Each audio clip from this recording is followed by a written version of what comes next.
Bonjour à tous. Je ne sais pas si tout le monde est revenu du café.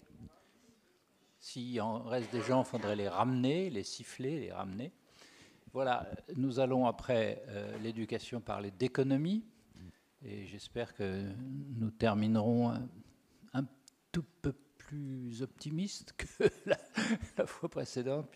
Mais malheureusement, le point de départ est le même. Hein, j'ai été frappé du mot, et qui en emploie aussi en économie, c'est le mot décrochage. Voilà. Et donc c'est un mot général pour l'Europe. Elle décroche par rapport, en tout cas c'est décrit comme ça, par rapport à ce qui se passe aux États-Unis ou en Chine. Encore qu'il y aurait beaucoup à dire sur j'espère que ce sera dit sur les vertus de l'Europe à long terme et ses forces, autant que ses faiblesses. Donc on va parler de l'économie et on va parler de l'Europe, du sursaut européen, puisque c'est le thème général. Comment peut-on faire en économie pour rattraper nos retards? Le point de départ est évidemment le diagnostic fait, tout le monde sera d'accord, par Mario Draghi il y a un peu plus d'1 an, sur ce décrochage. Alors il y a beaucoup de causes, le vieillissement, et différentes vulnérabilités technologiques, matériaux, compétences parfois, et puis énergie bien entendu. Mais l'une des sources du décrochage, c'est évidemment l'innovation et la recherche-développement, bref, tout ce qu'on appelle les nouvelles technologies. Comment accélérer? Comment rattraper ça? Et comment financer notre accélération? Ce sera le thème central de notre débat cet après-midi, avec donc 5 intervenants autour de moi. Je vais commencer par Agnès Benassi-Ekere, qui est donc économiste, qui est haute fonctionnaire à différents organismes français comme la direction du Trésor, qui est professeur aussi à Panthéon, juste à côté, Panthéon-Sorbonne, juste de l'autre côté de la colline, et qui est actuellement sous-gouverneur de la Banque de France. Après, je les prendrai dans l'ordre de l'intervention. Patrick Artus, qui est lui formé ici même, dans cette école, dans ce qui était l'école polytechnique ici autrefois, puis l'NCI, puis Sciences Po, qui est prof, économiste, et qui est aujourd'hui est chef économiste de la société de gestion OSIAM. Olivier Blanchard, qui est lui aussi économiste, qui a fait la même école que toi, je pense, Agnès. Hein, je ne sais pas si vous le savez, vous avez fait le SCP Business School tous les deux. Donc, juste peut-être quelques années avant pour Olivier Blanchard. Pas beaucoup, pas beaucoup. Et ensuite, vous êtes parti aux États-Unis très tôt et vous avez fait vos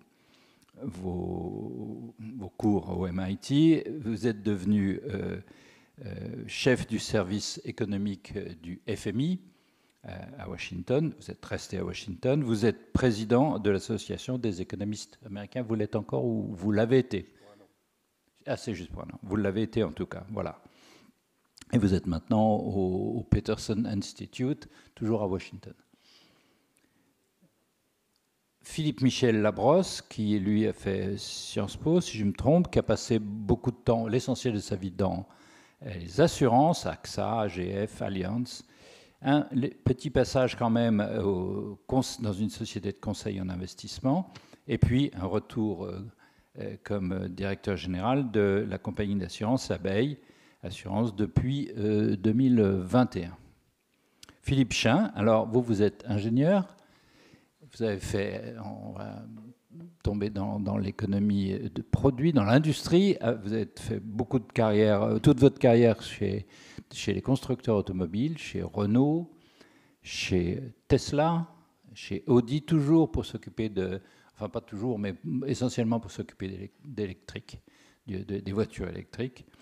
Et vous êtes cofondateur depuis 2020 du groupe Verkor, qui a lancé une méga usine, vous savez, de batteries. C'est un des projets européens. Vous allez nous raconter comment vous avez fait, quels sont les enjeux financiers, puisque nous sommes là pour essayer de comment l'Europe peut rattraper son retard, c'est-à-dire financer ce genre de technologie de demain. Voilà, je passe la parole donc à Patrick Artus, s'il veut bien, pour essayer de nous brosser ce tableau, ce financement, comment on finance notre rattrapage. Merci beaucoup. Bonsoir à tous.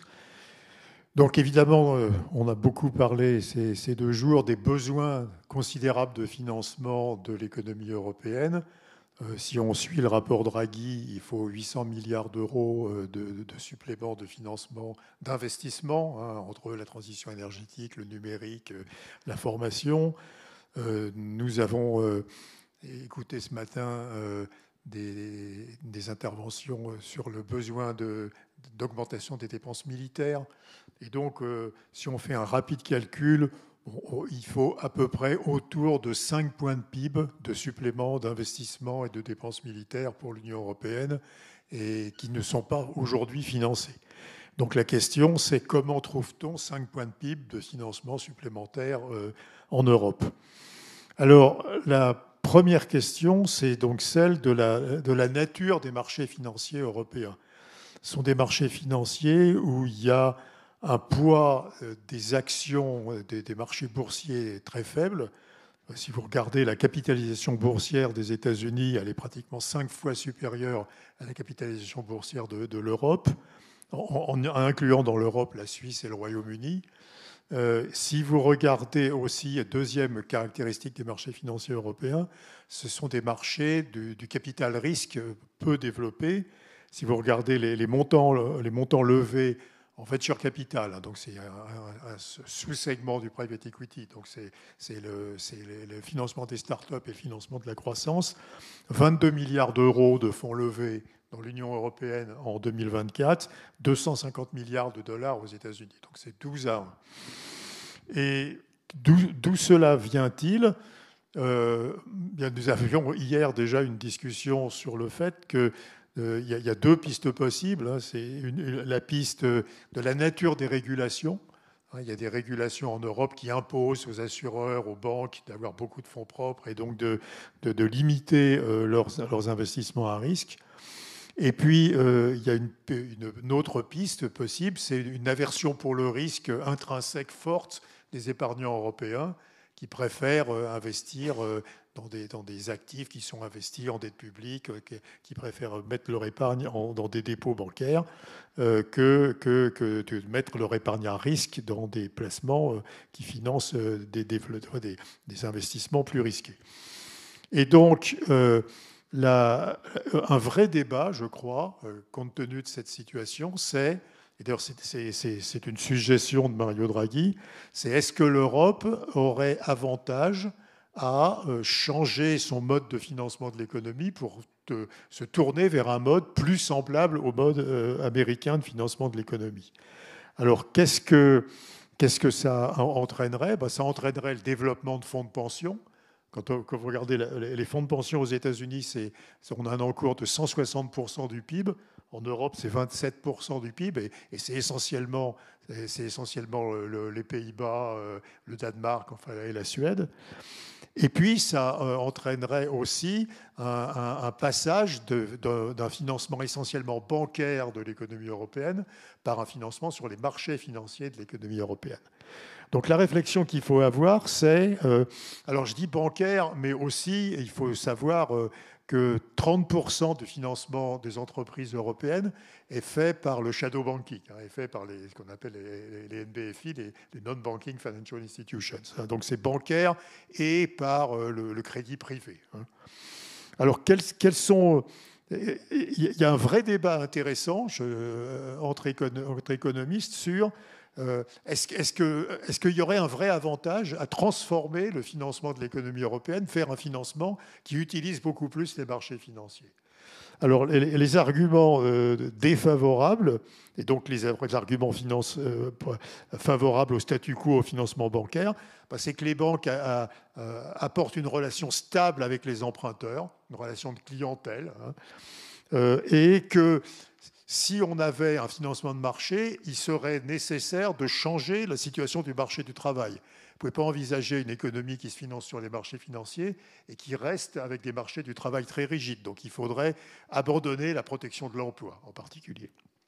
Et les avantages des marchés, c'est que les marchés sont beaucoup plus performants pour financer les startups, pour financer les investissements à long terme que les banques. Et puis, d'autre part, moi, j'ai beaucoup de réserves sur l'argument de l'avantage de la relation de clientèle, hein, de la relation de long terme entre les banques et les emprunteurs. On peut voir cette relation comme maintenant un financement des entreprises en difficulté, quoi qu'il arrive. Et donc, freinant finalement le caractère schumpeterien que devraient avoir aussi les financements de l'économie. Alors, ensuite, au premier débat, donc, est-ce qu'il faut changer de mode de financement de l'économie européenne vers un financement beaucoup plus fait par les marchés? Bon, moi, ma position personnelle, c'est oui. Je pense que si on reste à un financement bancaire et un financement autant régulé de l'économie européenne, on aura beaucoup de mal à financer l'innovation. Alors, je finis. Le deuxième débat, je sais que Agnès veut en parler, c'est ce qu'on appelle maintenant l'union de l'épargne et de l'investissement, l'union des marchés de capitaux. Est-ce que la solution au problème de financement de l'économie européenne peut consister à réaliser vraiment l'union des marchés de capitaux? Alors effectivement, il y a des choses très très importantes dans l'union des marchés de capitaux. Il y a le régulateur unique des marchés, il y a l'unification du droit de la faillite. Enfin, il y a des choses qui quand même simplifieraient beaucoup la vie des investisseurs. Mais je crois que le problème fondamental est pourquoi, et vous savez pourquoi, c'est une estimation, 350 milliards d'euros d'épargne des Européens est investi aux États-Unis tous les ans. La raison n'est pas que la segmentation des marchés financiers. D'ailleurs, cette segmentation, même si on fait l'union de l'épargne d'investissement, elle subsisterait pour les dettes publiques. Les dettes publiques dans l'Europe ne sont pas fongibles. Hein. Et donc, je crois que la vraie raison et le vrai problème de l'économie européenne et le vrai problème de fuite de l'épargne en dehors d'Europe qui compromet la réalisation de ces besoins d'investissement que j'ai décrit plus haut, c'est la faible rentabilité du capital en Europe. Quand vous regardez le ROE des entreprises européennes, il est entre 9 et 10% en 2024, il est 18% en 2024 aux États-Unis. Et cette faible rentabilité des entreprises européennes, alors c'est un cercle vicieux. L'Europe ne garde pas son épargne, donc l'Europe sous-investit essentiellement dans les investissements technologiques. Donc l'économie européenne a une faible rentabilité du capital, donc l'Europe ne garde pas son épargne. Et donc je ne sais pas comment casser ce cercle vicieux, mais je crains malheureusement que réaliser l'union des marchés de capitaux, l'union d'épargne d'investissement, ne résoudrait pas du tout le problème de perte de l'épargne au profit des États-Unis, parce qu'il resterait le faible rendement des investissements, en particulier dans les entreprises européennes. Merci Patrick. Merci beaucoup Patrick. Tu as posé beaucoup de questions. J'imagine que chacun voudra en partie y répondre, mais Olivier Blanchard, il y a une autre source d'argent qui est l'endettement, et vous vouliez nous en parler parce que c'est un vieux sujet en Europe, de l'endettement de l'Europe et pas simplement de l'endettement national, donc l'endettement communautaire et notamment les eurobonds. À vous, je vous laisse la parole. Merci. Donc, je vais me concentrer sur l'aspect investissement public et financement de l'investissement public. Patrick était à propos de tout l'investissement et du rôle du secteur privé. Et je vais poser la question qu'on se pose tous, qui est quelle est la part de l'investissement public qui peut être financé par la dette, qui manifestement est la question du jour en Europe aujourd'hui. Alors, je vais commencer avec un scénario idéal qui est basé sur deux hypothèses. La première, c'est qu'il y a crédibilité des politiques budgétaires dans les différents pays, c'est-à-dire que les investisseurs pensent que l'État a le contrôle de la dette, a l'intention de la stabiliser et croit aux promesses de l'État. Première condition. La deuxième condition, c'est que l'investissement est temporaire, il y a une espèce de rattrapage à faire et ensuite on peut passer à un rythme de croisière qui est moindre, et que cet investissement va rapporter au pays certainement, mais en particulier à l'État, des revenus qui vont être supérieurs en valeur présente à la valeur de la dette qu'on a émise au départ. Donc, par exemple, si on construit une autoroute, on anticipe que les péages couvriront le coût initial de la dépense. Ça peut être direct, ça peut être indirect. On peut penser que certaines dépenses amènent à une augmentation du taux de croissance, que l'augmentation du taux de croissance amène à une augmentation des impôts et à des revenus supplémentaires. Mais dans cette hypothèse, les choses sont simples. La conclusion, c'est qu'il n'y a aucun problème à émettre plus de dettes. Et c'est ce qu'on appelle dans notre profession, notre jargon, la règle d'or, qui est on finance les dépenses courantes par les impôts, par les revenus, et on dépense les dépenses d'investissement, on finance les dépenses d'investissement par la dette. Le seul problème, c'est qu'aucune des hypothèses à l'heure actuelle n'est satisfaite. Et c'est dans ce contexte qu'il faut discuter de ce qu'on peut faire. Alors, la première, c'est les investissements. Est-ce qu'ils vont rapporter beaucoup? Et ce n'est pas clair du tout. L'investissement de défense, qui est une majeure partie du chiffre que Patrick donnait au départ, il est essentiel, il est existentiel même. C'est-à-dire que si on ne le fait pas, ça peut très mal se passer, mais il ne rapporte rien. Il n'y a pas de revenus supplémentaires pour l'État parce qu'on a une défense plus efficace. Donc là, on fait un investissement qui est absolument nécessaire, mais il n'y a pas les revenus pour compenser plus tard. L'autre type d'investissement, c'est l'investissement qui aiderait le secteur privé à développer des technologies de frontières, comme par exemple ce que vous faites, sous la forme de subventions. Et là, on peut penser que ce genre d'investissement n'a peut-être pas d'effet direct sur les revenus de l'État, mais va augmenter le taux de croissance et donc, finalement, va payer pour lui-même. Le seul problème, c'est qu'on a appris que c'est très incertain. Ça peut se produire, et puis ça peut pas se produire. Auquel cas, on a émis de la dette et on n'a pas de revenus supplémentaires plus tard. Donc, ça, c'est l'environnement dans lequel on est.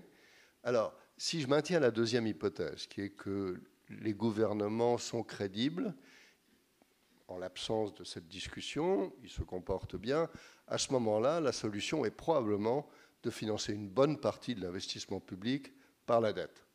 Alors, ça aura un effet, c'est-à-dire que s'il n'y a pas de revenus pour réduire la dette plus tard, le niveau de la dette sera plus élevé, mais les investisseurs comprennent que ce sont des choses nécessaires et que ça n'est pas une explosion de la dette, que c'est un ajustement de la dette d'un niveau à un niveau un peu plus élevé, comme par exemple pendant Covid ou des épisodes antérieurs. Dans ce cas-là, on peut le faire. Et non seulement on peut le faire, mais on doit probablement le faire, parce que du point de vue moral, on prend tout de même, on dépense maintenant, en partie pour nous bien sûr, mais en partie pour les générations futures, donc leur imposer une dette un peu plus élevée, si on arrive à la stabiliser à ce nouveau niveau, est parfaitement acceptable. Plus cyniquement, c'est nécessaire du point de vue politique.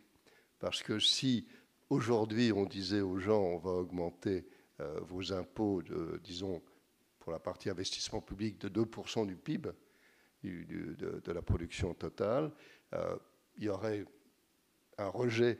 On voit ce qui se passe en ce moment à l'Assemblée avec des montants qui sont infiniment plus faibles. Donc, dans ce cas-là, si l'hypothèse c'est oui, les investisseurs ne vont pas ramener beaucoup d'argent, mais ça vaut tout de même le coup de le faire, je crois qu'il faut le faire, il faut accepter de le dépenser et de le financer par la dette. L'autre problème, c'est que la deuxième hypothèse, au moins dans certains pays de l'Europe, n'est pas satisfaite non plus. Si on regarde le cas de la France, la crédibilité de la France à dire on va faire un investissement supplémentaire, mais croyez-nous, on va stabiliser la dette à un niveau plus élevé, je crois que la crédibilité aujourd'hui est faible.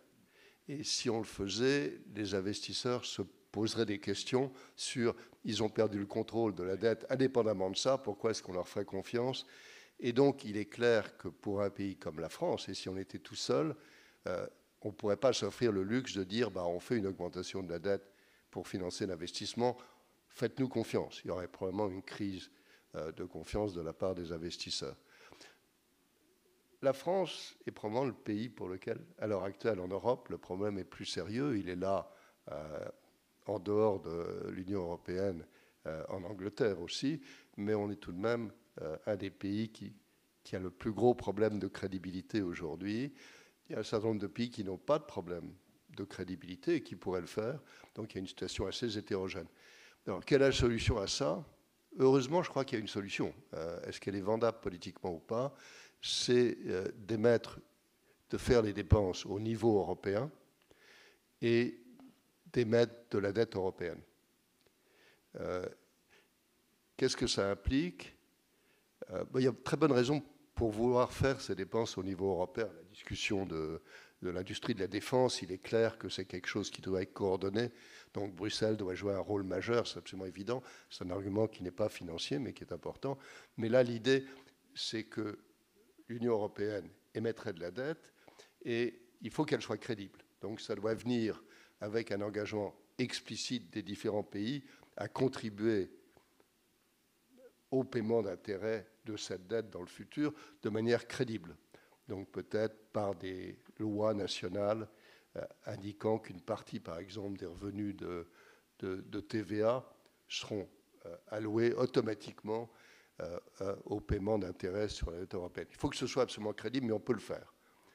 À ce moment-là, je pense qu'on peut émettre de la dette au niveau européen, mais ça implique deux choses. Ça implique le fait que les États s'engagent à payer l'intérêt de manière à ce que les investisseurs n'aient pas de doute sur la question. Et la deuxième, c'est que pour la partie non-investissement public, les pays respectent les règles de Bruxelles. C'est-à-dire que l'édifice fiscal, budgétaire européen soit crédible de manière générale.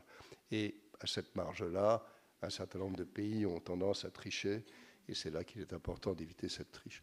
Donc la réponse finale, c'est oui, je crois qu'on peut et qu'on doit financer une partie de l'investissement public par la dette, probablement au niveau européen, avec cet engagement des pays à faire ce qu'il faut pour que ce soit crédible. Merci beaucoup, mais je vous relance tout de suite sur pourquoi l'a-t-on pas fait? Ça fait 20 ans qu'on en parle. Pourquoi il y a toujours des réticences politiques, et notamment du côté allemand? À cause du sentiment de triche des autres?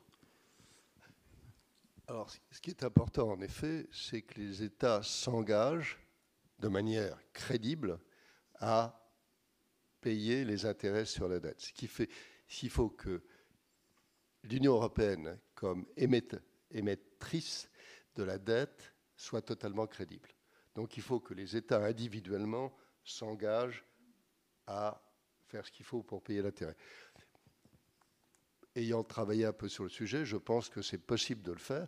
Ça a une implication, c'est que si par exemple la France s'engage à payer les intérêts sur la dette européenne, ou sa partie de la dette européenne, ça rend le reste de la dette française un tout petit peu plus risqué. Parce qu'en gros, la priorité, c'est de donner l'argent à Bruxelles avant de payer les autres créanciers. Je pense que les montants dont on parle font que ce n'est pas un gros problème. Mais c'est absolument essentiel, en fait, que la dette émise par l'Union européenne soit considérée comme absolument crédible et n'implique pas un problème de ce qu'on appelle d'hasard moral. C'est-à-dire, il faut que la possibilité que les Allemands aient besoin de payer ce que les Français auraient payé soit négligeable. Et je pense qu'on peut le faire. Bien. Agnès, revenons sur l'union des marchés de capitaux, et vous vouliez commencer par nous parler de l'épargne européenne et de cette mobilisation de ces 350 milliards qui partent chaque année d'Europe vers les États-Unis, où cette épargne se place plus volontiers qu'en Europe. D'accord, oui, en effet, merci. Je voulais repartir de l'épargne. Donc, Patrick a dit que l'épargne est abondante en Europe, ce qui est un avantage si on veut financer de l'investissement. Alors, pour donner des ordres de grandeur, le taux d'épargne, donc c'est en pourcentage du revenu disponible. brut des ménages. C'est de l'ordre de 20% en Allemagne en 2024, 18% en France et seulement 11% aux États-Unis. Donc on voit qu'on a clairement plus d'épargne qu'aux États-Unis. Alors, que finance cette épargne? Elle finance d'abord l'investissement logement, enfin, je vais quand même le rappeler. Donc, ça finance les achats de logements des ménages. Donc, une fois qu'on a retranché ça, il nous reste l'épargne financière, qui est nettement plus faible, hein, mais bon, quand même 9% en Allemagne, c'est pas mal. Cette épargne financière, elle va aller financer des entreprises, enfin des besoins de financement des entreprises, des besoins de financement de l'État, enfin des administrations publiques plutôt. Et puis ce qui reste, ça va être investi à l'étranger, mais par construction, parce qu'il n'y a plus d'emploi pour cette épargne dans le pays, et donc c'est investi à l'étranger. Alors, je voulais peut-être revenir sur l'expression « mobiliser l'épargne des Européens », parce que c'est assez anxiogène pour les épargnants. Qu'est-ce qui va m'arriver ? Donc, est-ce que ça veut dire empêcher les Européens de placer leur épargne à l'étranger ? Donc, non, ça n'est absolument pas ça. Si vous m'avez bien suivi, hein, l'épargne est excédentaire. Donc, on a des sorties nettes de capitaux européens qui vont aller financer des investissements ailleurs, donc entre autres aux États-Unis, mais aussi dans d'autres pays, peut-être beaucoup aux États-Unis parce que les rendements sont intéressants. Donc, ça n'est pas un choix délibéré. Les ménages ne se réveillent pas le matin en disant « je vais investir mon excès d'épargne aux États-Unis », mais c'est dans une démarche de diversification de leur épargne, et cette diversification est tout à fait positive. Et même, en général, on dit qu'il n'y a pas assez de diversification. Et d'ailleurs, je vais y revenir, parce que c'est quelque chose qu'on peut utiliser la diversité européenne pour améliorer cette diversification. Donc, en général, on dit que les ménages investissent trop dans leur propre pays, mettent trop leurs œufs dans le même panier, et qu'ils auraient un meilleur rendement pour un risque équivalent, ou moins de risque pour un meilleur rendement, en diversifiant davantage. Donc, et troisième chose, ces sorties de capitaux, les sorties brutes de capitaux, là, pour le coup, quand une partie de l'épargne, les ménages choisissent ou ils ne choisissent pas, mais enfin, c'est leur assurance vie ou c'est leur fonds de pension qui choisit pour eux, de placer une partie du portefeuille à l'étranger. La contrepartie, c'est qu'il y a aussi des investissements à l'étranger qui viennent en Europe, et ça, c'est très positif aussi. Donc voilà, donc ça n'est pas... Il ne s'agit pas du tout d'empêcher les Européens de placer leur épargne à l'étranger. Est-ce qu'il s'agit de saisir l'épargne des Européens ? Donc encore moins. Donc il n'est pas question d'aller saisir l'épargne accumulée par les Européens. Il y a des droits de propriété en Europe qui sont particulièrement bien respectés. Et donc la seule saisie, entre guillemets, c'est par l'impôt. Donc ça fait écho à des discussions en cours sur bien les prélèvements, sur les revenus du capital ou sur même la richesse elle-même. Mais on a une constitution qui nous dit que ça ne peut pas être confiscatoire, donc il est hors de question de saisir l'épargne accumulée. Donc qu'est-ce qui nous reste ? Eh bien, quelle est l'idée ? L'idée, c'est d'encourager les Européens à investir dans des projets à plus fort rendement et aussi dans leur intérêt à eux. Donc, je vais donner des chiffres qui sont cités, qui sont tirés du rapport Draghi. Le taux d'épargne, donc, comme vous l'avez vu, le taux d'épargne des ménages en Europe par rapport aux États-Unis, l'écart, c'est à peu près 9 points. Donc, il y a 9 points d'épargne en plus, d'épargne en Europe par rapport aux États-Unis. Mais l'investissement en pourcentage du PIB est plus faible, un peu plus faible en Europe qu'aux États-Unis. Donc, c'est quand même un peu ballot d'avoir autant d'épargne et d'avoir finalement moins d'investissement que les États-Unis. Mais surtout, si on prend le point de vue des ménages, on se rend compte qu'au cours de la période 2009 à 2023, donc juste après la crise financière et puis jusqu'à 2023, en moyenne par an, la richesse des ménages a cru aux États-Unis de 5 points de pourcentage plus vite que la richesse en Europe. Donc les Européens épargnent plus et ils accumulent moins vite leur richesse. Alors une partie, ça va être dû à une bulle éventuelle sur certaines entreprises américaines qui s'en sont beaucoup valorisées, mais enfin quand même, il y a quelque chose qui ne va pas. Et cette chose qui ne va pas, Patrick l'a dite, c'est que eh bien, une part un peu excessive de l'épargne des ménages est laissée sur des comptes bancaires Donc 31% pour l'UE27 en 2024, contre 11% aux États-Unis. L'épargne qui reste sur les comptes bancaires. Alors parfois on dit que c'est l'épargne dormante, c'est pas vrai, puisque les banques, évidemment, vont prêter avec... Simplement, les banques sont dans une position délicate parce que les dépôts, vous pouvez les retirer quand vous voulez, alors que si elles se mettent à prêter à 10 ans à une entreprise, eh bien, ce n'est pas liquide. Et donc, elles sont régulées et le régulateur les empêche finalement d'investir sur des placements en actions. Il y a des contraintes énormes pour les banques. Donc, c'est vrai que ce n'est pas de l'épargne dormante, mais c'est quand même pas très facile de l'utiliser pour des investissements à long terme, à fort rendement, encore plus s'ils sont risqués. Donc le sujet, c'est vraiment pouvoir un peu démocratiser l'accès à des placements mieux rémunérés, sans faire prendre des risques excessifs aux ménages. Donc, le projet d'Union pour l'épargne et l'investissement s'inscrit dans cette perspective, puisque l'UE présente un potentiel inexploité de diversification, comme je l'ai dit. Alors, le marché financier européen reste fragmenté, notamment la supervision des marchés est laissée au niveau des États.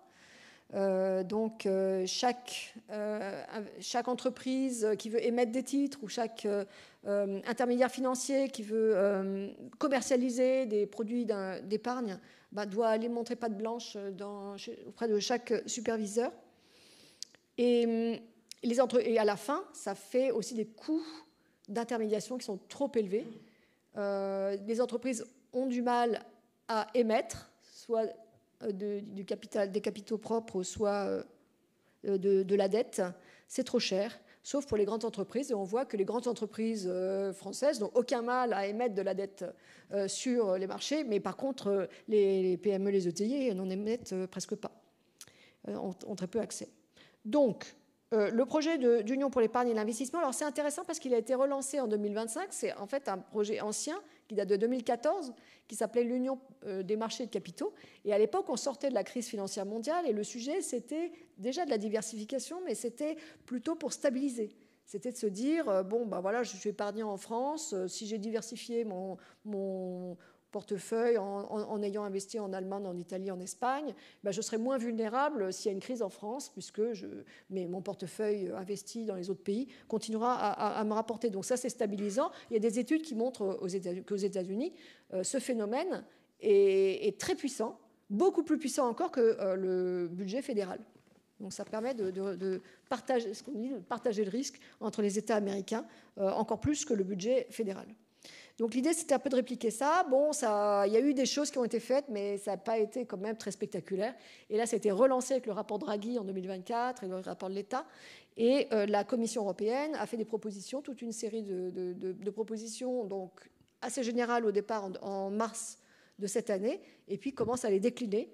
Donc peut-être on pourra revenir dans un deuxième temps sur qu'est-ce que c'est ces propositions pour mieux offrir aux ménages des produits d'épargne donc mieux rémunérés pour un risque moindre, et puis pour les entreprises une capacité d'aller alors peut-être moins s'endetter que émettre des actions, parce que c'est vraiment ça le sujet, pour pouvoir financer l'innovation en Europe, d'avoir donc des financements actions, des financements en fonds propres qui évidemment vont s'adapter par définition aux résultats de l'entreprise. Alors qu'un endettement, il y a des échéances à respecter. Et donc là, c'est beaucoup plus difficile de financer des activités risquées par rapport à ça. Je termine juste avec un chiffre, puisqu'en France, on a le plan d'épargne en action. Ça représente 2,3% de l'épargne financière des ménages. Donc c'est tout petit. En Suède, qui est un modèle qu'on regarde avec attention, puisqu'il y a donc ils ont un compte d'épargne très facile à utiliser. Presque la moitié des ménages en ont un, et avec dedans un peu d'actions. Et au total, les actions, ça représente 12% de l'épargne financière. Donc, ce n'est pas une fatalité. Et donc, les ménages, si on leur propose des produits intéressants, simples, avec une fiscalité simple, qui n'est pas forcément zéro, mais qui est simple, et pas trop élevé non plus, eh bien, ils iront. Ça me semble... voilà, c'est ce que je voulais dire. Message d'espoir pour finir. Oui, tout à fait, mais ce qui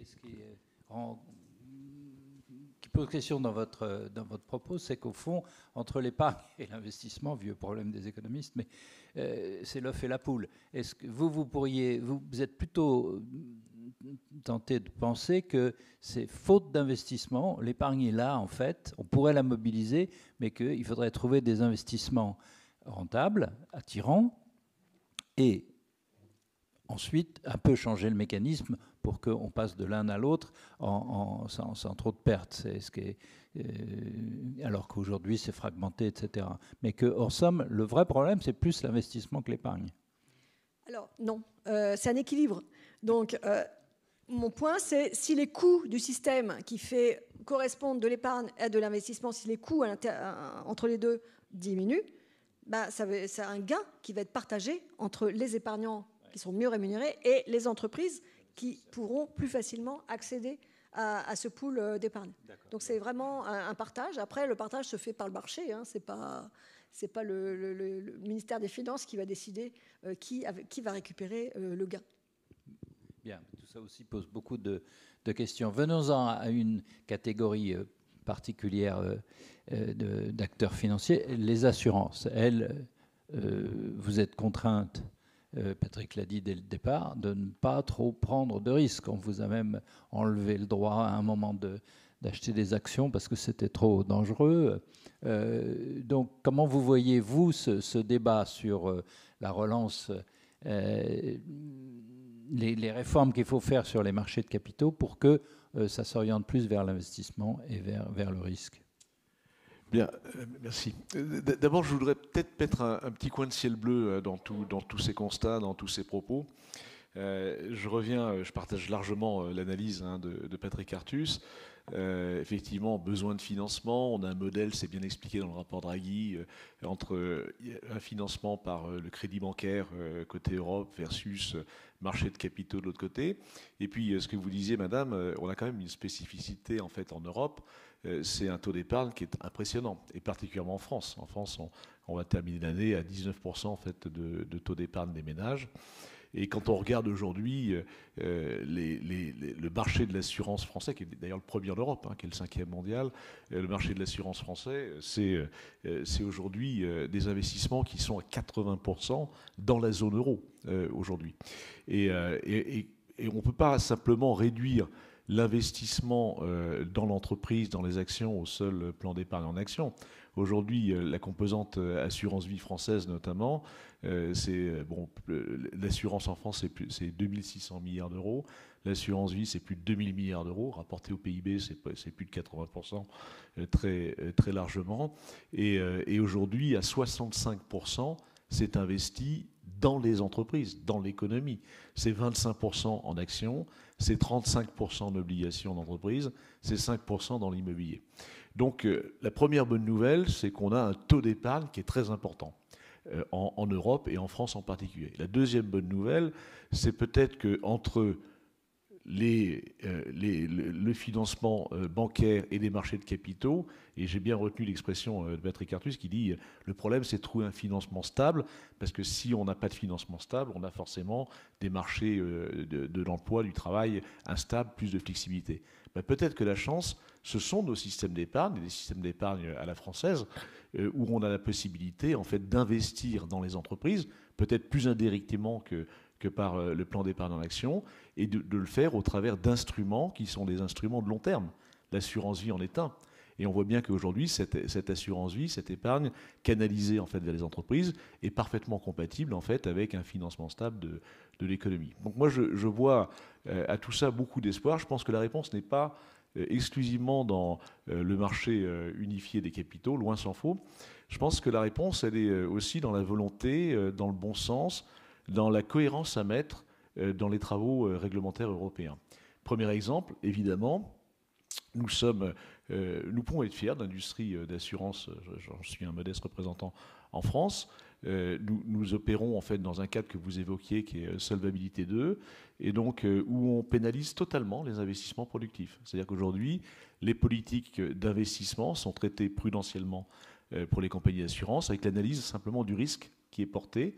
Donc ça veut dire que ça nous écarte en fait des investissements d'action qu'on fait par ailleurs, parce que sur moyenne et longue période, on connaît en fait le rendement bien supérieur en fait de ces classes d'actifs. Mais aujourd'hui, la charge en capital que ça représente pour les compagnies d'assurance est extrêmement élevée. Le deuxième élément, aujourd'hui, pour aller financer le non coté, en fait, les actifs privés, pour aller financer des infrastructures, on a une charge en capital qui est encore plus élevée, en fait, que la charge normale, en fait, ou ce qu'on appelle le sans risque, en fait, c'est-à-dire les obligations d'État. On pourrait d'ailleurs commenter assez longuement la notion de sans risque autour des emprunts d'État. Et aujourd'hui, on est très pénalisé par cette charge en capital. Et c'est aussi confronté à des problématiques de liquidité qui sont imposées, qui sont aussi parfois pénalisantes dans les modèles économiques et qui ne sont pas totalement compatibles en fait avec l'investissement dans les infrastructures ou dans les actifs privés. Donc ça veut dire que si nous ne faisons pas évoluer le cadre prudentiel européen, notamment de solvabilité 2, et je ne suis pas un spécialiste bancaire, mais je pense que le sujet existe aussi en banque, évidemment, ça pose un problème pour mobiliser cette épargne sur des aspects productifs sur l'économie. Le deuxième élément qui est important dans la cohérence à mettre dans les travaux réglementaires, c'est qu'aujourd'hui, mon secteur, par exemple, lui, reçoit une avalanche en fait, de réglementations, toutes plus contradictoires les unes que les autres. On a aujourd'hui, après s'être arraché les cheveux sur DORA, sur FIDA, donc on affronte en fait des réglementations qui ne rendent pas prioritaires en fait ces investissements. Je prends le cas de la réglementation FIDA sur l'ouverture en fait des données financières, l'accès en fait donc aux informations financières. Ça pénalise en fait beaucoup le secteur de l'assurance pour des résultats qui sont tout à fait hypothétiques avec des coûts qui vont être très élevés. Donc il faut là aussi mettre de la cohérence en fait dans les travaux européens, dans les travaux de la Commission, et de ne pas avoir en fait des travaux qui sont concurrents et qui soient contre-productifs avec les objectifs. Et puis après, il y a aussi la confiance qu'il faut savoir garder. Donc au moment où on se parle, il y a des discussions à l'Assemblée nationale où on bouge par amendement. Il y a encore un amendement qui vient de sortir en fait en permanence des cadres d'épargne et qui forcément en fait jette le trou. Donc tous ces éléments doivent être pris en compte. Mais moi, ce que je retiens, c'est que nous avons en fait un formidable marché de l'épargne. Nous avons des instruments d'épargne à long terme et pour moi, ils sont compatibles avec la mobilisation de cette épargne sur le financement stable de l'économie. Et ça, c'est une partie de la réponse en fait, à l'interrogation de Patrick Artus tout à l'heure. Mais tous ces freins réglementaires, maintenant, on les connaît bien. Enfin, on voit bien le frein que ça représente. Mais depuis ces derniers mois, depuis le rapport Draghi, est-ce qu'on a beaucoup avancé à Bruxelles pour les lever, les desserrer, ces freins, ou est-ce que vous sentez que c'est en cours, que ça va venir? J'espère que c'est en cours. J'espère que c'est en cours. Concernant notre secteur, on voit plutôt des débats qui sont compliqués sur d'autres sujets aujourd'hui, mais on voit pas. Alors, par contre, on suit de près l'action de la Banque de France en fait sur le marché unifié en fait des capitaux, et on souscrit d'ailleurs à cette action, mais réellement sur la partie en fait qui concerne le marché de l'assurance, qui est d'ailleurs reste à l'extérieur en fait de la recommandation en fait de la politique européenne en matière d'unification du marché de capitaux. C'est assez curieux d'ailleurs. En fait, aujourd'hui, ça n'en fait pas partie. C'est renvoyé vers les États en fait qui ont la possibilité d'inclure donc le marché de l'assurance dans la recommandation, mais ça reste relativement à part en fait. Donc voilà, pour tout dire, on ne voit pas avancer grand-chose pour l'instant. Bon. Merci. Alors, notre dernier intervenant, c'est Philippe Chin. Donc, c'est un industriel, c'est donc quelqu'un qui a besoin de ce financement européen et qui en consomme des quantités astronomiques, puisqu'il en consomme 16 milliards. Son projet, 16 milliards d'euros, c'est quand même pas la gnognotte. Donc, comment vous avez pu mobiliser cet argent? Je vous rappelle que c'est pour faire une usine, de méga-usine, comme on dit maintenant, de batteries à Dunkerque, et il y en aura d'autres, je l'espère pour vous. Vous m'avez raconté ça, mais juste, j'insiste sur le montant, 16 milliards, on est un petit peu comme le racontait Patrick tout à l'heure, c'est-à-dire qu'on est à niveau des investissements du futur. On n'est plus à 16 millions, ni même à 160 millions. quand on investit aujourd'hui dans les nouvelles technologies, c'est 16 milliards. Et on a changé d'échelle. Alors, vous y êtes arrivé. Comment vous avez fait? Alors, oui, on est en train d'y arriver, effectivement. Bonjour à tous. D'abord, je voulais dire que Vercor est né il y a 5 ans. Je suis l'un des 6 cofondateurs. Et Vercor est né d'un sursaut européen, justement, pour éviter le décrochage que vous évitiez au début. Là, on est dans le domaine de l'automobile et dans le cas de la transition énergétique vers les véhicules électriques. Pour faire très court, pour qu'une industrie automobile européenne reste souveraine, il faut qu'une industrie européenne de la batterie se développe, et se développe à partir de rien, puisqu'il y a 5 ans, il n'y avait quasiment pas de fabrication de batteries en Europe. Donc c'est ça le but, la mission, l'ambition de Vercor et des autres acteurs. Il y en a quand même quelques autres en Europe, heureusement. Et pour revenir au financement, donc la première chose qu'on a identifiée quand on a lancé cette aventure, c'est qu'il va nous falloir trouver des compétences. Alors c'était le sujet du débat précédent, mais c'était vraiment la première préoccupation. La deuxième préoccupation, c'était trouver des partenaires, et en l'occurrence des clients. Alors notre premier client, c'est le groupe Renault, mais il y en aura d'autres. Mais c'était très important de s'inscrire dans la dynamique d'une industrie européenne. Et évidemment, le troisième paramètre, c'est le financement. Alors la première étape, c'est plutôt 3 milliards de financement qu'on a mobilisé aujourd'hui pour construire cette première usine à Dunkerque. Alors ces 3 milliards aujourd'hui sont constitués d'une partie, bien sûr, de fonds propres, donc d'equity, qui sont des actionnaires, des investisseurs qui nous ont fait confiance. Mais on ne peut pas financer la totalité en equity pour diverses raisons. D'abord, des liquidités sur le marché mondial, d'une part, mais aussi l'exigence de rendement que ça implique. Donc on a mis en place un financement de nature de dette bancaire. Alors dans un modèle qu'on appelle, alors j'ai appris ça parce que moi je ne suis pas du tout un financier spécialiste, qu'on appelle le financement de projet, le project finance d'ailleurs en anglais, qui est un modèle couramment utilisé pour financer des infrastructures, justement des grandes infrastructures. Comme vous l'évoquez, dans les cas où les rendements futurs sont connus. Et donc ça nous a obligés à mettre en place, ce qui est tout à fait inhabituel dans une industrie comme l'automobile, un ensemble de contrats solides qui garantissent, en quelque sorte, en tout cas qui limitent considérablement le risque ou l'exposition bancaire sur les revenus futurs. Alors dans notre cas, ça passe par un très gros contrat d'engagement de notre client Renault, qui est engagé sur une très longue durée de l'ordre de 10 ans à acheter, en l'occurrence, les 3/4 de la capacité de l'usine qu'on construit.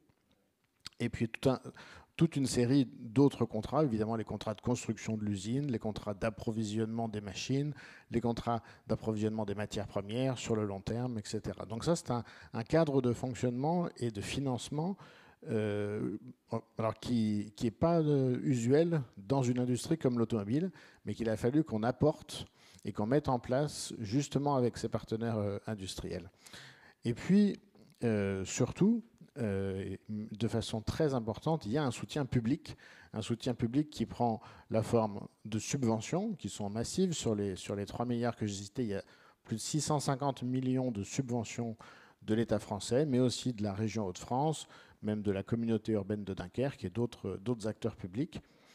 Et également un soutien public fort, d'abord dans la participation au capital, en equity, à travers BPI, mais aussi dans la mise en place de cette dette bancaire à travers la Banque européenne d'investissement, et aussi à nouveau BPI, et aussi la Caisse des dépôts en France, qui nous ont aidés à mettre en place donc, ce financement bancaire qui est pour un total de 1,3 milliard, qui a été au total contracté auprès de 19 banques différentes, quand même pour rassembler l'ensemble de ces crédits, et avec le soutien et surtout la garantie de la BEI, de la BPI et de la Caisse des dépôts.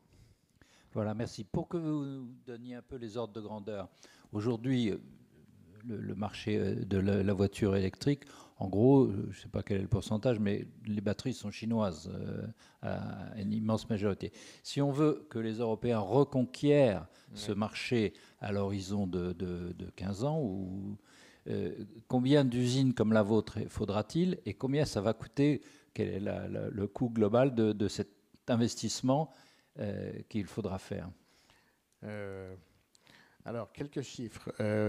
Effectivement, le besoin en batterie, alors on va l'exprimer en gigawattheures de batterie, qui est l'unité qu'on utilise pour compter les capacités industrielles. Pour aller très vite, aujourd'hui, dans le monde, en 2024, les derniers chiffres, c'est 2024, le besoin en batterie ou la production de batterie, c'est de l'ordre de 400 à 500 gigawattheures au niveau mondial, dont à peu près 10% en Europe. Et le reste, effectivement, en Asie, en Chine, mais aussi en Corée, beaucoup, et puis dans d'autres pays d'Asie. Ça, c'est 2024. Évidemment, ces besoins vont augmenter considérablement avec la part des véhicules électriques. Donc, à l'horizon 2030, on peut dire qu'on aura multiplié ça par 5 à peu près.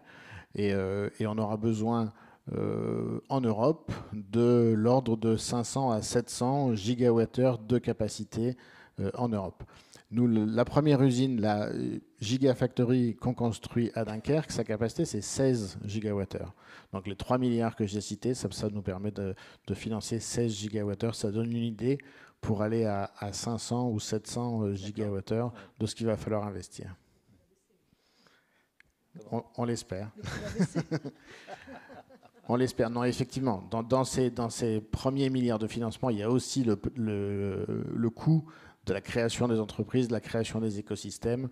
Donc effectivement, on aura des ratios légèrement différents, mais ça donne quand même une idée. Olivier Blanchard, ouais. Voilà des investissements dont on les voit. Tout le monde comprend qu'on a besoin de faire. Mais y en a-t-il beaucoup d'autres des comme ça et qui sortent garantis par les constructeurs en l'occurrence, mais là garantis par l'automobile, qui est un secteur qui va quand même, on va en racheter des automobiles. On en a besoin en Europe et dans le monde. Est-ce qu'il y a d'autres investissements qui offrent les mêmes, entre guillemets, garanties? Je vais répondre à vos questions, mais il y a une question qui m'est venue à l'esprit en vous écoutant tous. C'est qu'en gros, il y a un assez grand accord sur le diagnostic. Il y a suffisamment d'épargne. Il n'y a pas suffisamment d'investissement et ça vient de problèmes d'intermédiation. C'est-à-dire que les gens qui ont des idées n'arrivent pas à trouver nécessairement l'argent. Mais en même temps, quand on s'est tourné vers vous, on a entendu une vision plus favorable.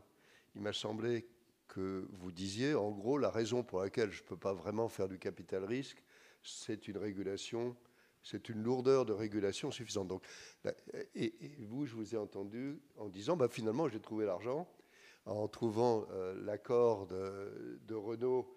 Alors, ce que je n'ai pas compris, c'est qui vous finance dans ce cas-là? C'est les banques. Oui. Donc, ce que j'ai entendu, c'est qu'il y a des solutions.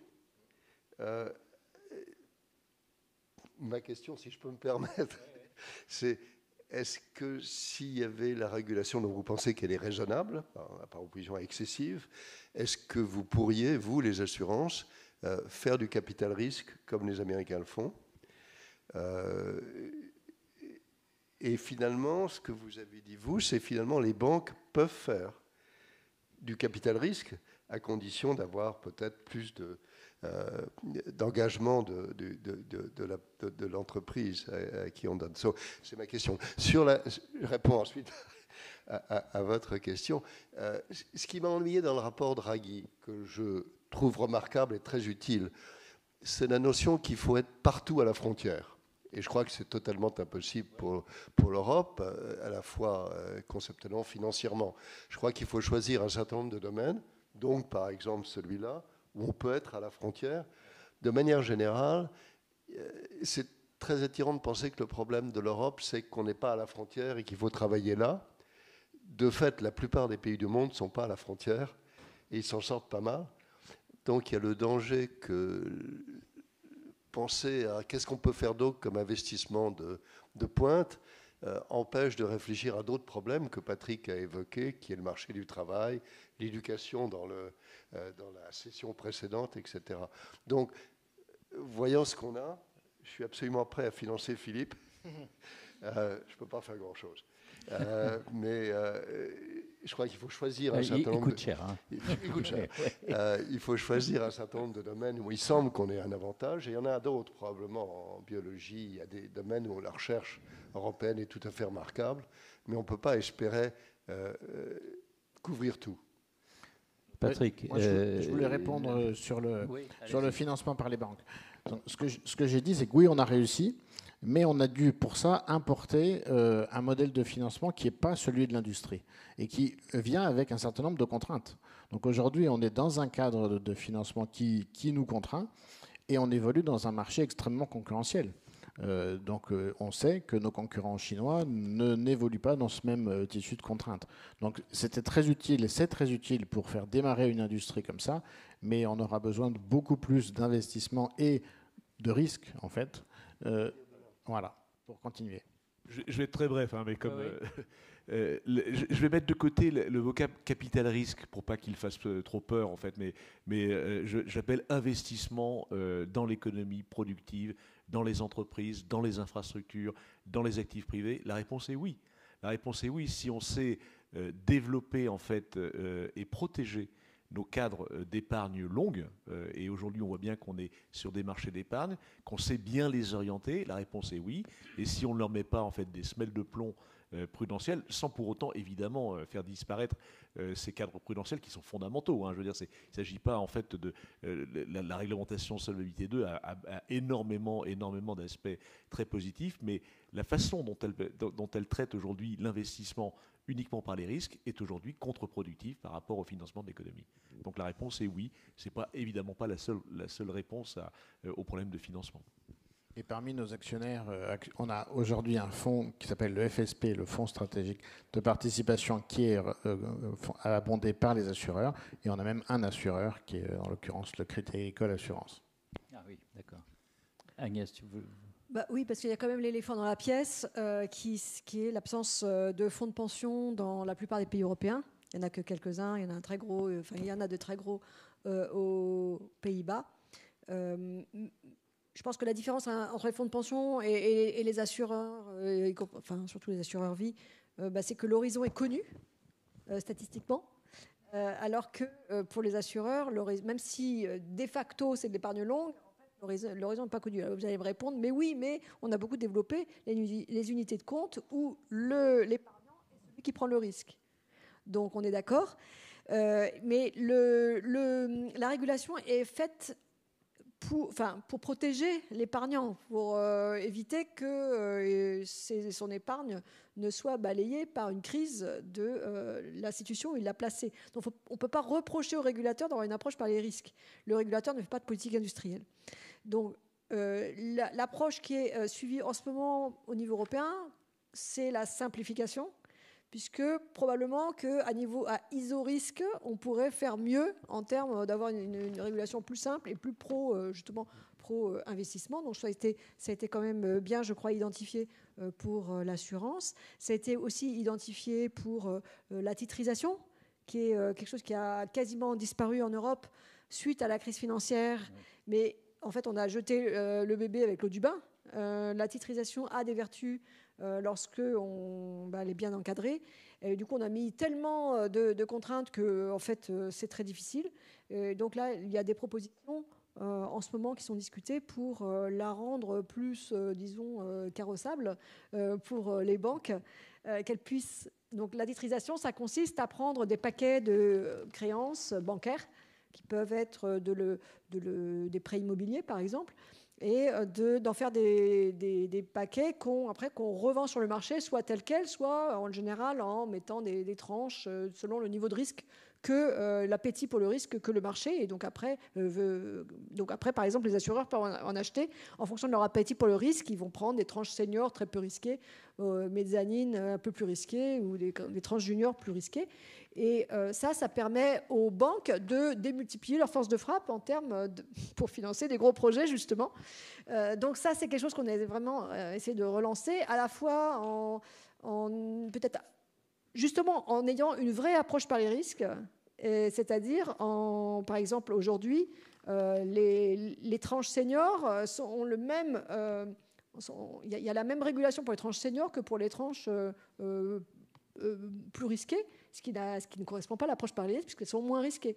Et donc, donc on prend toujours le sous-jacent. Donc si vous avez prêté à quelqu'un de risqué, il y aura beaucoup de charges en capital, même si vous avez pris que la tranche senior de cet emprunt risqué. Donc il y a des choses comme ça qui sont en train d'être identifiées, et j'espère que ça va aboutir en début d'année 2026. Au niveau européen ou Au niveau européen? Ah non, européen. c'est pas français, ça. C'est des régulations européennes. Et par ailleurs, on est allé trop loin en termes de reporting, puisque, en fait, nous on le voit au niveau de la Banque de France, puisque en fait on prend ces produits et pour mettre des haircuts pour l'utilisation dans la politique monétaire. Puisqu'en politique monétaire, quand une banque veut des refinancements, elle doit mettre en garantie du collatéral, et ce collatéral, il n'est pas forcément pris à la valeur faciale, mais en fonction du risque, il va y avoir une décote. Et donc, on est obligé de mettre des décotes, et donc on utilise l'information qui a été livrée par la banque qui a fait la titrisation, ou l'institution qui a fait la titrisation pour la banque. Et en fait, on n'utilise qu'un quart ou un tiers de l'information qui est livrée. Donc, ça veut dire que le reste, on peut peut-être s'en passer. Simplifier. Voilà. Donc, il y a tout un champ de simplification qui est en cours, sans réduire la rigueur du risque, mais justement en se concentrant sur le risque et pas sur des choses qui ont été rajoutées de manière un peu parasitaire. Patrick, mon inquiétude, c'est que soit dans la protection de l'épargnant, soit dans la protection du salarié, on a un horizon court. Et donc, on veut protéger l'épargnant contre le risque de perte à 1 an. On veut protéger le salarié contre le risque de perte de son emploi. Donc, on a une protection de l'épargnant avec des ratios de capital, des ratios de solvabilité très élevés. On a une protection des salariés avec une protection de l'emploi très forte. Mais on ne se pose jamais la question de est-ce que cette situation n'accroît pas en réalité le risque de l'épargnant et du salarié à long terme? Parce qu'à long terme, si j'avais des fonds de pension, j'aurais des épargnants beaucoup plus riches. Alors, certes, il y aurait beaucoup plus de volatilité à court terme, mais en réalité, il n'y aurait pas de problème du système de pension en France si on avait créé des fonds de pension dans les années 90, comme les Suédois.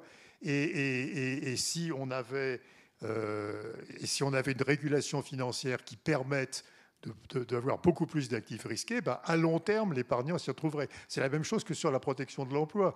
Si on avait une protection des individus et qu'on accepte les licenciements, on serait dans la situation des Danois dont on parlait hier, où il y a un taux de chômage très faible, les gens quittent leur emploi volontairement et ça crée un mouvement de dynamique économique très favorable.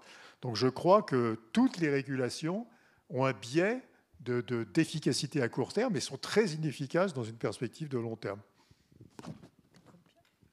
Bien, il nous reste 7 minutes. C'est donc maintenant à vous de prendre la parole pour nous poser des questions. Je vois Madame.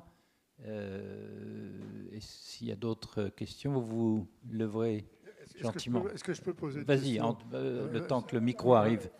Non, vas-y. Non, mais en attendant que les micros... Vous nous disiez l'année dernière que vous ne pourriez pas avoir un développement normal de votre entreprise sans une certaine protection douanière. Est-ce que c'est toujours votre position? Oui, c'est toujours notre position, bien sûr. Alors, sur les batteries chinoises. Sur les batteries chinoises, effectivement. Alors, l'industrie européenne de la batterie, on est plusieurs acteurs, on est en train de franchir la première étape qui est construire les usines. Et la deuxième étape, ça sera atteindre la compétitivité vis-à-vis de l'industrie chinoise. C'est là qu'on a besoin de protection, de soutien d'abord, de soutien financier, de protection vis-à-vis de l'entrée des Chinois, mais aussi d'un cadre de collaboration, justement, avec les Chinois ou les autres Asiatiques, parce qu'on est dans une industrie mondiale et on aura besoin d'aller chercher les savoir-faire dans un cadre qui nous permet de le faire et de garder la souveraineté européenne. Merci. Madame, à vous. Bonjour. Qui s'appelle les catastrophes bonds. Et est-ce que vous pouvez nous expliquer une assemblée de professeurs de sciences économiques et sociales. Et est-ce une solution possible aux petits problèmes bilanciels que vous pouvez peut-être rencontrer face à la multiplication des catastrophes en tout genre? Voilà, c'est un peu technique, j'essaie de le... Redonner le nom. Les CAT bonds, catastrophes bonds. naturelles, de CatNat en fait, hein, notre... Voilà, donc 4 bonds. Bon, pour faire... Ça relie directement en fait, au marché de la réassurance, hein, principalement, donc à des... et c'est très lié en fait aux transformations climatiques et aux catastrophes naturelles. Remarquez, c'est un grand sujet puisque aujourd'hui on y est vraiment confronté. Ben, en fait, il s'agit à un moment donné, en fait, le principe de l'assurance, c'est de mutualiser un risque, c'est de disperser ce risque et même de le disperser sur la planète et entre assureurs qui cèdent à des réassureurs ou des coassureurs.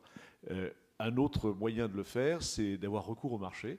Au travers de ces 4 bonds, hein, qui consistent en fait pour des investisseurs en fait d'acheter le risque en catastrophe naturelle, en fait un peu comme la titrisation, hein, si on fait un parallèle. Voilà, donc ça fait partie en fait des options en fait de financement, de refinancement en fait de l'assurance et de la réassurance.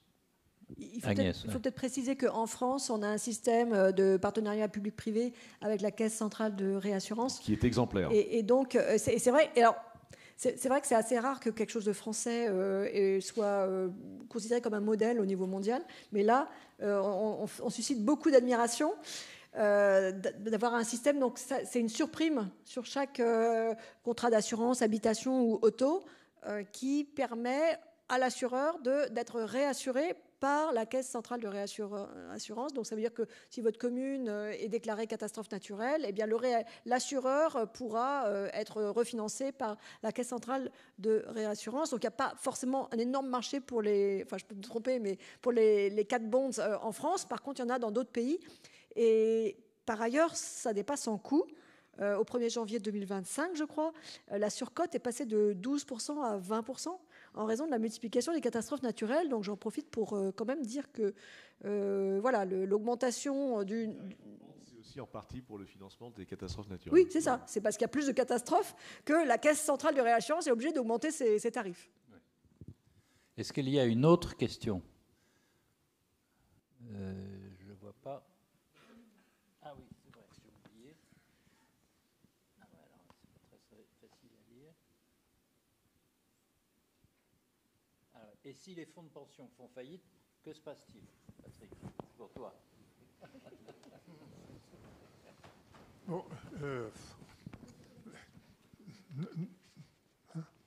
faut pas mettre comme ça. oui.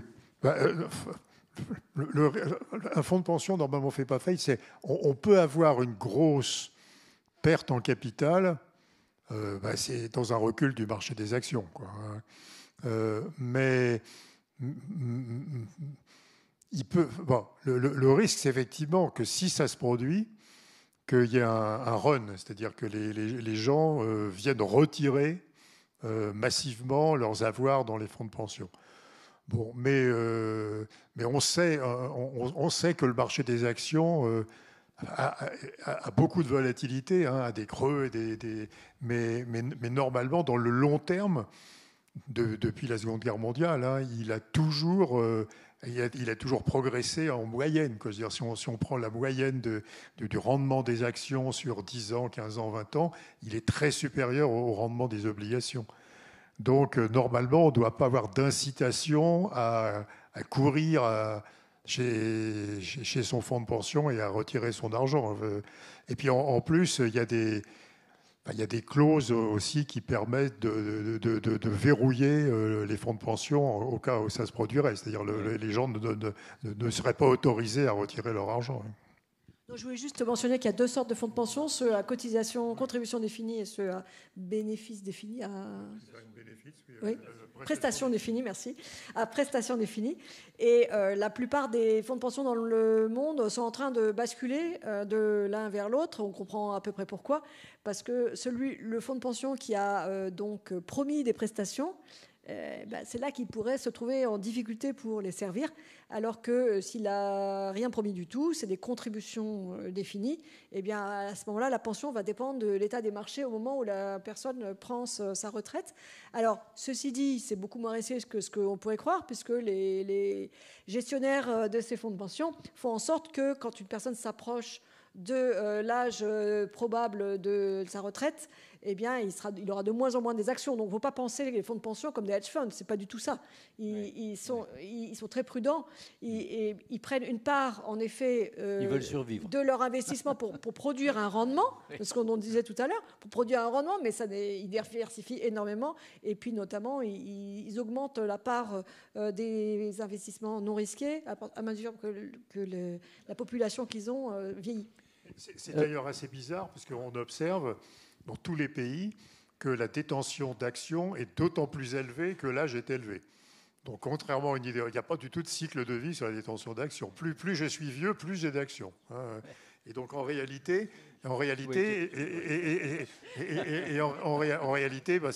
c'est le motif de sécurité du revenu qui domine. Un retraité sait quelle sera sa retraite, donc il n'a pas de risque de revenu, donc il peut supporter plus de risques. C'est ça, exactement. Olivier Blanchard, vous aurez du coup le mot de la fin. Si ça, c'est un peu dur. Non, ce qui me frappe sur les fonds de pension, il faut être clair, est-ce qu'on les veut? Alors, il y a un argument qui me paraît pas le bon, et Agnès a donné les chiffres, il y a suffisamment d'épargne. Donc, l'idée, ce n'est pas d'augmenter l'épargne française, elle est largement suffisante. La question, c'est est-ce que les compagnies d'assurance et les banques, avec ces nouveaux contrats, peuvent faire le boulot, ou est-ce qu'on a besoin, en gros, de remplacer une partie de votre activité par une activité plus importante des fonds de pension? Et on a entendu une réponse plutôt... pour des raisons diverses. Mais j'ai pensé que c'est une des questions qu'il y a à la fin. Est-ce qu'on a besoin de changer un peu la structure ou pas? Bon, écoutez, on a dépassé de quelques minutes. Je vous remercie tous. Et il y a une suite, je suppose. Oui, voilà. C'est Patrick. Merci beaucoup.